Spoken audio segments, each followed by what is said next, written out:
What's going on, you guys? Back down here at the car.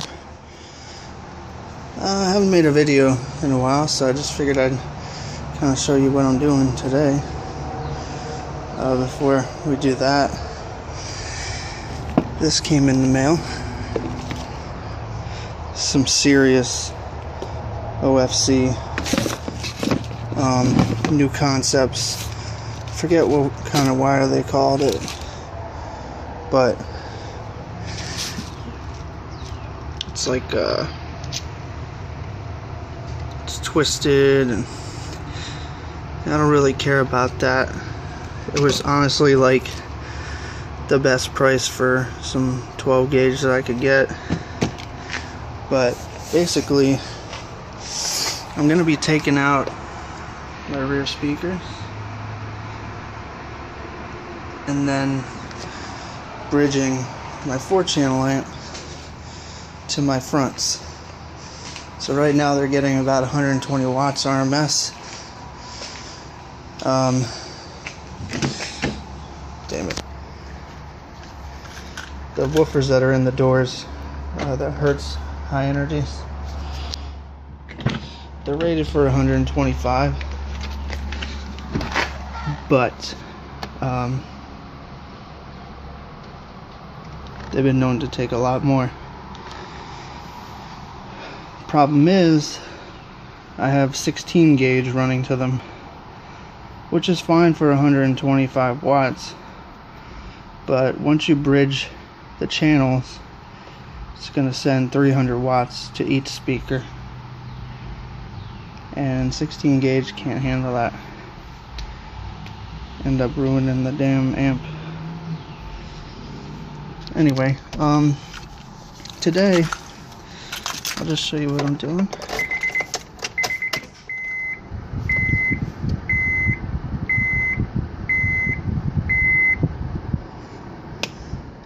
See that?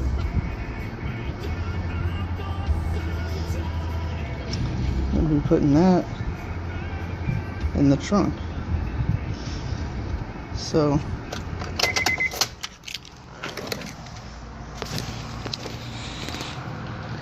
thing is, though, that's on a switch. What I'm going to be doing here is tapping into the dome light. You can see I got the housing out, and then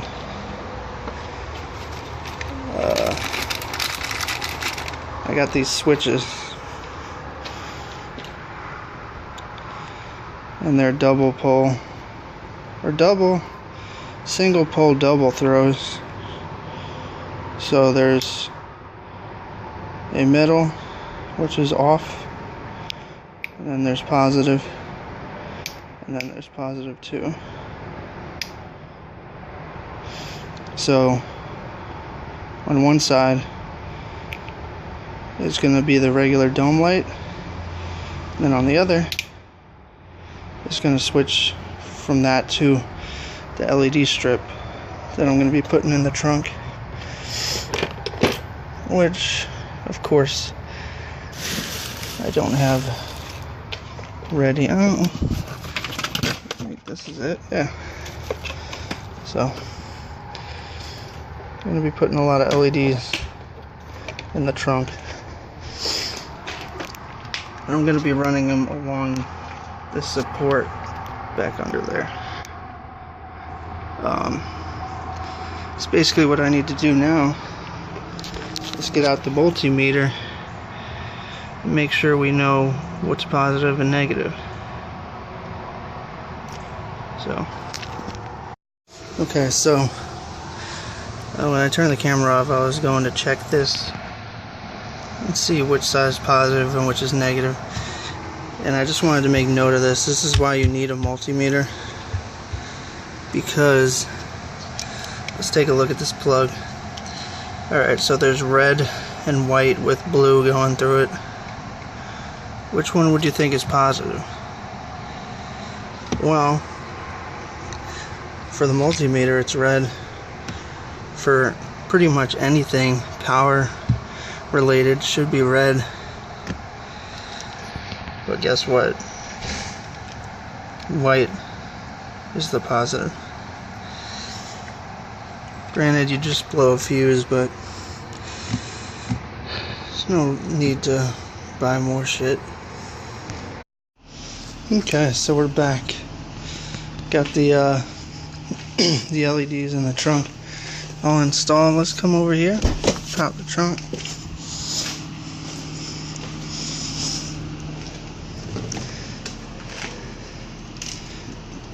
And where are they?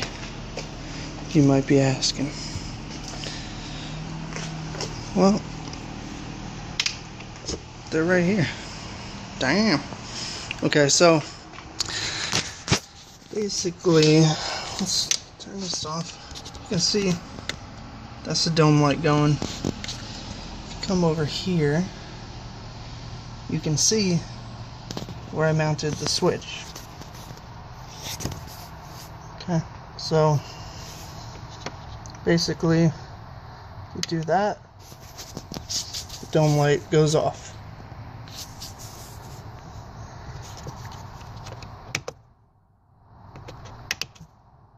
Do that, and now the LEDs are going. So basically, you can leave it like that if you want to be showy or something. You know, come on over.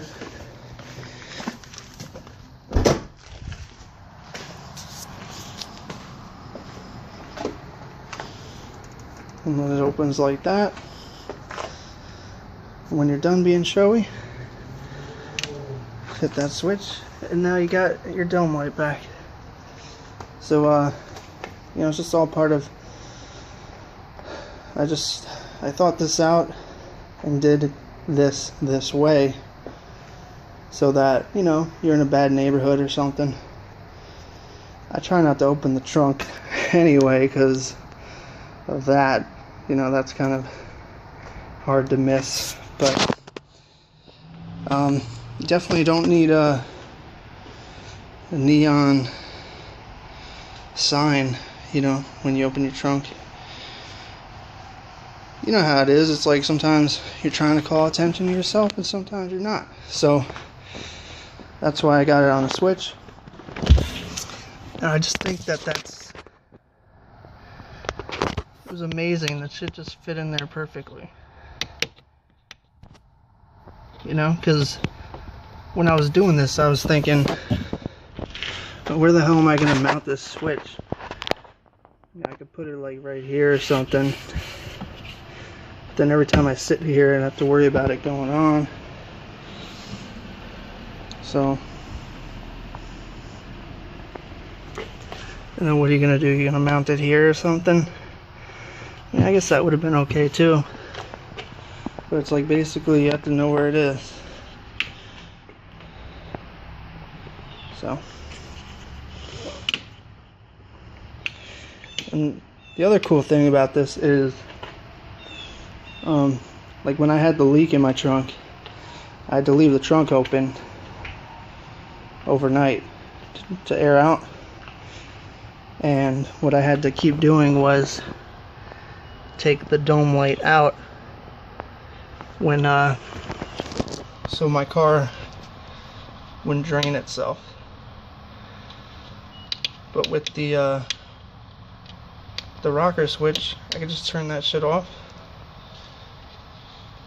and then you gotta worry about nothing draining. Also, you can see I took out my rear speakers. So now we got some bass vents. And I got the 4-channel bridge in the 4-channel bridge to the front, so we got some extra power going.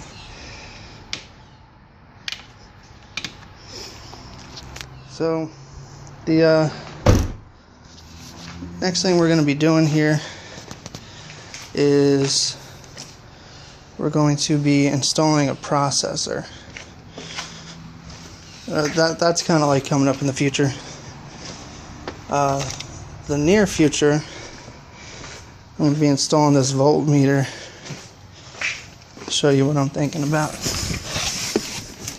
Come over here, kind of see.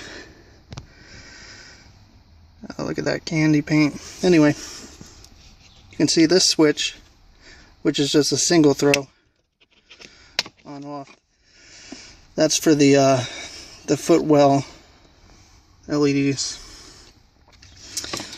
So I guess I'm trying to figure out where to put this voltmeter. I'm thinking right here. I'm gonna flush it into there. Then thing is, I don't want it to come on all the time. I just want to be able to check it from in the car. You know, if I can't get the car started, or you know, if I'm bumping for a while. So I'm thinking I might change this switch from the footwell LEDs to the just to this, and then mount another switch, probably like right here, for the LEDs, because it would make more sense this being for that than just a switch over here for that. So anyway, that's it's gonna be coming up in the next day or so. So stay tuned.